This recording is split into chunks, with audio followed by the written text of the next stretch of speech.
질문 듣기 전에 잠시 입장하겠습니다.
반갑습니다.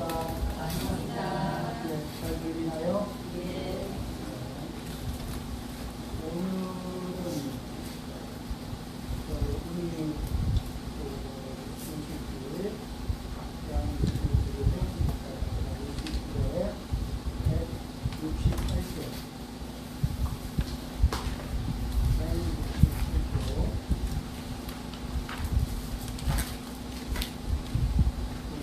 거기에서 다시 한 페이지 나누면은 169쪽이죠. 169쪽 일상이상 부분은 얘기하겠습니다. 영어 읽고 말씀을 드리겠습니다. 수고이여 그대의 생각은 어떠한가? 수다원이 나는 수다원가를 얻었다고 생각하겠는가? 수고이가 대답하였습니다. 아닙니다. 세존이시여. 왜냐하면 수다원은 성자의 흐름의 등자라고 불리지만 들어간 곳이 없으니 성색, 소리, 냄새, 맛, 감촉, 마음의 대상에 들어가지 않는 것을 수다원이라고 하기 때문입니다. 수고이여 그대 생각은 어떠한가? 사다하니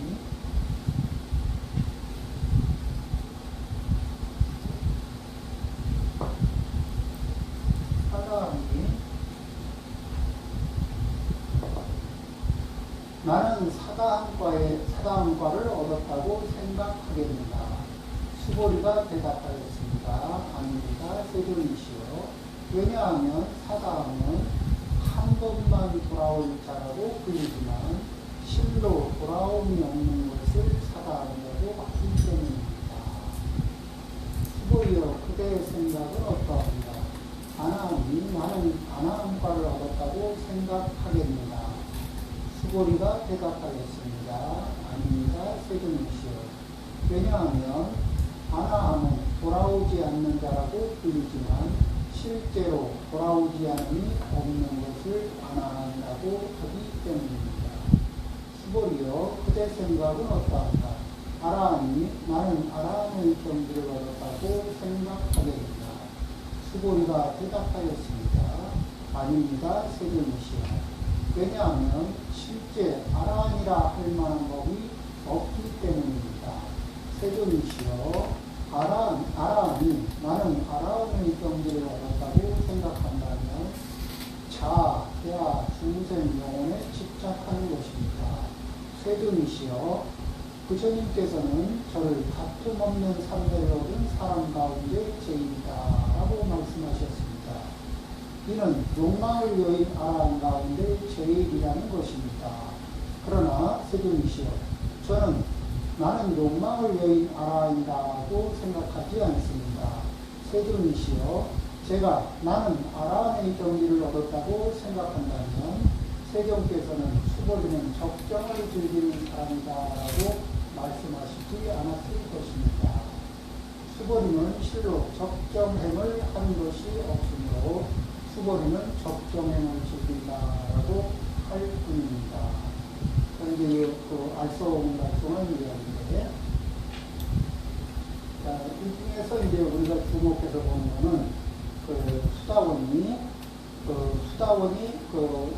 수다원도 그렇고 사다함도 그렇고 아나함도 그렇고 아라함도 그렇고 똑같이 뭐냐면 내가 어느 상태에 어느 경지에 들었다. 나는 어느 경지에 들어있다.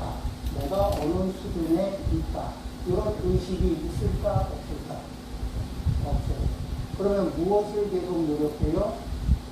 이제 무엇을 노력하냐면은 수다원은 수다원에서부터 사다함, 아나함, 아라함 전부 다 탐심도 안 내고 탐심도 안 내고 그리고 화도 안 내고 그리고 거만심도 없어요.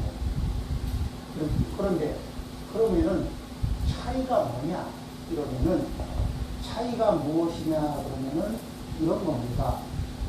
겉으로는 이제 현재 작용하는 것은 탐진치가 현재 작용은 하지 않아요. 그런데 탐진치, 왜 우리가 물을 이렇게 떠오면은 물을 이렇게 흙물이 들어있는 그 병이 있으면 그 병에 흙물이 다 가라앉아서 위에 물이 맑은 상태예요. 그래서 다, 아라는 밑에 가라앉은 흙 자체도 없는 상태를 아라함이라고 해요. 그러면은, 아라함은 밑에 가라앉아 있는 흙이 막 떠가지고 흔들거리지 않으니까 작용은 일으키지 않죠. 그렇지만은 밑에 가라앉아 있는 양이 아라함보다는 조금 있어요. 그러면 사다함은 조금 더 많고 수다원은 조금 더 많아요. 가라앉아 있어서 이게 흙물을 일으키질 않아. 그러니까 맑아요. 맑기는 맑은데 자 흔들면은 다시 탁해질 가능성이 있는 분하고 없는 분하고 이런 차이들은 있겠죠. 그런데 나는 이제 다 가라앉혀서 이것들이 가라앉는 상태에 있는 존재다. 나는 일정 부분을 제거한 존재다. 이렇게 이제 의식하지 않는다는 거예요. 그럼 뭐를 하는 거냐? 나는 그냥 꾸준하게 무엇을 하는 존재? 청정하게, 자기를 청정하게 만들어가는 존재이죠. 그 다음에 이제 이런 것이 있어요. 그러면 아라함은 이 모든 번뇌를 다 없앴으니까 공부할 게 없지 않느냐? 그런데 그게 아니고 어떤 것이냐면은 예를 들면 이거예요. 이 사니파타에도 보면은 이런 말이 있습니다. 이 농부가 소를 키워요. 농부가 소를 키우면서 소 키우는 법에 대해서는 자기가 도사다. 그러면서 이 부처님에게 소 키우는 문제를 가지고 대롱을 해요. 그래서 나는 이렇게 소를 키우면서 뭐를 하는데 당신은 아무것도 하지 않느냐 하니까 나도 한다 이러면서 소를 키우는 것과 비교해서 하나, 둘, 셋, 넷 하는데 소를 어떻게 키우는가에 대해서 얘기를 시작했는데 농부가 목동이 알고 있는 거에 대해서 부처님이 말씀하시는 게 이 목동이 알고 있는 법을 쭉 넘어가요. 그런데 부처님은 목동이 소 키우는 사람하고 만나면 소 키우는 사람보다 더 많은 자세하게 말씀을 하시고 또 이 나라를 다스리는 왕과 만나면 어떻게 나라를 다스려야 하느냐고 하는 문제로 왕보다 훨씬 매일매일 어떻게 다스려야 하나를 고민하는 왕보다 훨씬 더 정확하고 깊고 그렇게 이제 관찰을 하고 말씀을 해주셔요. 이렇게 해서 뭐냐면은 번뇌가 없지만 알아야 할 것들이 더 있는데 부처님은 알아야 할 것들을 모두 알아서 일체의 종지를 이루신 분. 그리고 아라한들은 500생의 과거, 500생의 미래를 볼 수 있는 힘은 있는데 500생 이후의 삶을 보는 힘이 없어요. 그럼 경지가 더 높아지면 500생보다 1000생, 2000생, 3000생을 내다볼 수 있겠죠. 그래서 이제 그런 부분들이 좀 다른데 여기서 제일 주목할 거는 수다원은 뭐냐면은 그 성자의 흐름에 든 자라고 불리지만 들어간 곳이 없으니 색성, 청색, 소리, 냄새, 맛, 감촉, 마음의 대상에 들어가지 않는 것을 수다원이라고 합니다. 이 대목인데 이제 우리 한문에서는 불입, 색성향, 촉법, 심역, 수다원 이렇게 얘기하는 자리예요. 그런데 우리는 이렇게 생각을 합니다. 햇빛 알러지가 있는 분들은 햇볕에 들어가면은 이게 막 뭐가 이게 도돌도돌 드러나요. 이건 뭐예요? 알러지가 햇빛과 작용을 일으키는 겁니다. 우리 중생의 마음속에 번뇌가 있으면, 삼진치에 번뇌가 있으면, 그 색성향 미적법을 만나는 순간에 이 번뇌가 막 증폭을 해요. 내가 내가 비교해서, 누구하고 비교해서 울리고 싶지 않다는 번뇌가 내 마음속에 있잖아요. 그러면 이 사람을 괴롭히는 건 아주 간단해요. 그 사람보다 조금 더 예쁜 옷을 입고 가서 그 옆에 서 있기만 하면 아주 괴롭힐 수가 있어. 그 사람이 자랑할 만한, 그 사람이 2캐럿짜리를 끼고 있으면 3캐럿짜리 끼고 가서 옆에서 가만히만 있어도 속을 뒤집어 놓을 수 있습니다. 왜? 번뇌를 안고 있는 상태에서 비교할 수 있는 물질의 마음의 집착을 넣은 거예요. 그러니까 비교하는 마음의 집착을 거기다 이렇게 집어넣을수록 내 번뇌가 커질까 작아질까? 점점 번뇌가 커지죠. 이 커진 번뇌가 누구를 괴롭힐까? 나를 괴롭힐까? 남을 괴롭힐까? 나를 괴롭힐까? 그리고 그 다음에 멀쩡하게 상태를 끼고 온 사람을 미워한다고. 그렇게 사람을 미워하고 예쁜 옷 입고 온 사람을 미워해. 그러면 그렇게 미워하는 마음에서 관계가 좋아질까 나빠질까? 관계도 나빠져요. 누가 관계를 나쁘게 만들었어요? 그런데 만들기는 내가 그렇게 만들었는데 원망은 누구를 원망해? 다른 사람을 원망. 자, 이러면은 이런 식의 마음을 계속 쓰고 있으면 내가 고통으로부터 벗어날 가능성이 있을까 없을까? 없죠. 자, 그러면은 어떻게 하느냐? 그런 비교의 마음을 안고 이 물질의 대상, 시각 대상, 그러니까 물질, 또 소리, 그런 번뇌의 마음을 안고 어떤 소리를 들으면 소리에 쏙 빠져들까 안 빠져들까?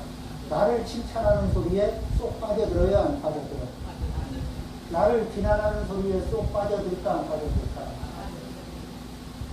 그렇죠. 이렇게 빠져들면은 그렇게 한번 빠져들고라면 그 소리를 가지고 가슴에다가 그걸 콕 품고 있으면은 밤새도록 발효를 하고 나면 어떻게 돼요? 속이 부글부글 막 이렇게 배에 가스가 차서 부글부글 끓듯이 속이 부글부글 끓으면서 그 다음에 또 이제 칭찬을 한마디 해주잖아. 근데 이제 꼭 칭찬할 거는 아닌데 칭찬 한마디 해주면은 그 칭찬 한마디 들은 거에 집착이 가면서 계속 칭찬을 달라고 요구하거든. 칭찬 걸뱅이가 되는 거예요. 그렇죠? 근데 알죠? 우리도 칭찬을 할 만큼 했는데 자꾸 더 달라 그러면은 칭찬 계속 주고 싶어요? 아니면 그만 주고 싶어? 그래서 그만 주다 보면은 달라는데 안 주니까 미워하거든. 그렇죠? 이렇게 자기 마음이 장난을 칩니다. 우리는 이제 색성향 미적법에 걸리고, 왜 걸려요? 내 마음에 탐진치만 이런 번뇌들이 꽉 잡고 비교하는 마음이 있으면, 그러면은 그러한 색성향 미적법에 걸려들면서 거기에 걸려든 상태에서 몹시 집착하는 마음이 커져요. 그리고는 그것을 내 마음 속에서 자꾸 증폭을 시켜. 증폭시켜가지고 초저녁에는 의심이, 긴가민가 하는 의심이 들었다가 새벽녘쯤 되면 확신과 함께 이게 두들이 잡아도 시원치 않은 만큼 대역죄를 만들 수 있죠. 새벽 중간에 그렇습니다. 이런 것들이 전부 다 어떤 탐진치만 의식, 이런 것들이 우리한테 있을 때 그 대상 경계를 만나면서 자기가 자기의 꿈을 꾸는 거예요. 그러면서 자기 꿈을 꾸면서 점점 그것을 고통이 들어앉을 수 있는, 고통이 확대 재생산될 수 있는 그런 영역을 만들어내요. 수다원은 그런 일을 한다, 안 한다. 왜 안 하느냐? 번뇌가 작동하지 않도록 전부 다 이렇게 가라앉혀 놨어요. 그러니까 이 대상 경계를 만나도 2캐럿짜리를 끼고 계시는구나. 끝. 3캐럿을 끼고 있구나. 끝. 예쁜 옷을 입고 있네. 끝. 거기서 진도가 안 나가는 거예요. 예쁜 옷을 입고 있으니까 좋아. 끝. 이렇게. 그런데 그 속에 예쁜 옷을 입고 있구나. 내가 더 예쁘고 싶은데, 내가 더 잘나고 싶은데, 내가 더 뭐 하고 싶은데, 이번 애가 있으면 누구부터 괴롭혀요? 자기 숙공병을 만들기 시작한다는 겁니다. 이런 번뇌가 다 가라앉은 상태이기 때문에 대상 경계를 만나도 그 경계에 휘둘리지 않는. 그래서 그 마음은 내가 어떤 경지에 있다 이런 생각이 있을까? 이거 고요할까? 그 다음에 밑에 이게 가라앉은 것들을 빨리 정리를 해야 되게 바쁠까 안 바쁠까? 열심히 청소를 해야 되는 그런 내가 뭘 지금 청소를 해야 되는지를 알고 있는 데가 수다원이다. 이런 거고, 그 다음에 또 뒤에 보면은 수고리에게 뭐라고 얘기하냐면은 이 무쟁삼례를 얻은 것, 다툼이 없는 삼례. 우리가 이게 다툼이 없으려고 하면은 역시 마찬가지겠지만은 다툼이 왜 일어날까요? 다툼은 무엇을 증명하는 걸까요? 내가 옳다는 걸 증명하는 거 아닌가? 내가 잘났다는 걸 증명하는 거 아닌가? 내가 잘났다는 걸 증명하고 내가 옳다는 걸 증명하려고 하는 마음이 없이 싸울 일이 있을까 없을까? 없죠. 그 다음에 내가 지배하려고 할 때, 내가 옳고 내가 잘났고 내가 지배하고 너는 나의 지배를 받아 나는 너를 지배하겠다. 이런 마음이 있으면은 다툼은 반드시 생겨나죠. 그러면은 수고리한테는 어떤 마음이 1도 없다는 얘기예요. 나는 너보다 잘났다. 나는 너보다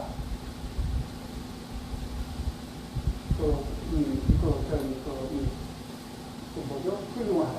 너는 나의 지배를 받아야 한다. 나는 너의 지배를 받기 싫다. 이런 것들인데, 이런 마음, 지배를 하느냐, 받느냐, 이런 문제도 아니고, 잘났냐, 자기가 더 옳으냐, 잘났냐, 이런 이 비교의 마음, 이런 비교의 마음에서 완전히 벗어난 거다.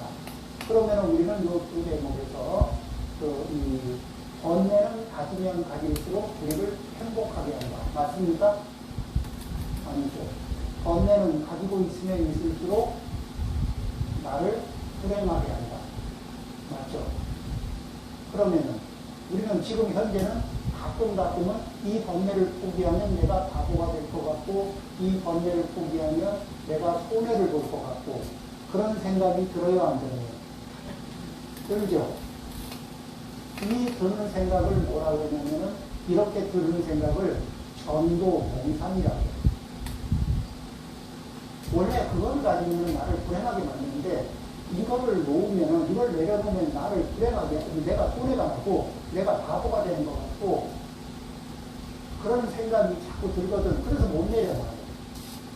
이거를 전도 몽상이라고 하거든. 우리는 반야신경을 배우면서 늘 생각하니까 원리, 전도, 몽상. 전도 몽상을 멀리 떠났다. 그러면은 여기 수다원에서부터 아라한까지는 전도 몽상에 빠진 분들인가요? 전도 몽상으로부터 벗어나는 분들인가요? 벗어나는 분들. 이런 분들을 우리는 의지하면서 영산당시 수불부초 10대 제자 신성 그죠? 1200세례 아랍에 귀하면서 이분들을 닮아가기를 발언하는 겁니다.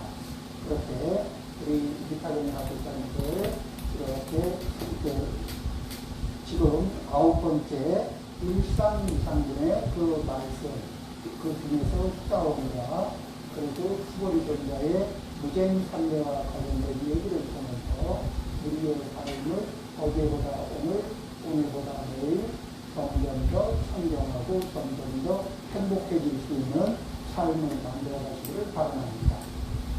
마치겠습니다.